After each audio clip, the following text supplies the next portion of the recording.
اور ہم نے انسان کو اس کے ماں باپ کے ساتھ نیک سلوک کرنے کا حکم دیا ہے۔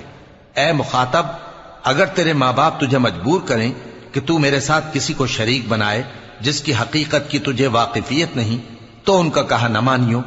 تم سب کو میری طرف لوٹ کر آنا ہے، پھر جو کچھ تم کرتے تھے میں تم کو جتا دوں گا۔ اور جو لوگ ایمان لائے اور نیک عمل کرتے رہے ان کو ہم نیک لوگوں میں داخل کریں گے۔ اور بعض لوگ ایسے ہیں جو کہتے ہیں کہ ہم اللہ پر ایمان لائے، پھر جب ان کو اللہ کے راستے میں کوئی ایذا پہنچتی ہے تو لوگوں کے ایذا پہنچانے کو یوں سمجھتے ہیں جیسے اللہ کا عذاب۔ اور اگر تمہارے پروردگار کی طرف سے مدد پہنچے تو کہتے ہیں کہ ہم تو تمہارے ساتھ تھے۔ کیا جو اہل عالم کے سینوں میں ہے اللہ اس سے واقف نہیں؟ اور اللہ ان کو ضرور معلوم کرے گا جو سچے مومن ہیں، اور وہ منافقوں کو بھی معلوم کر کے رہے گا۔ اور جو کافر ہیں وہ مومنوں سے کہتے ہیں کہ ہمارے طریقے پر چلو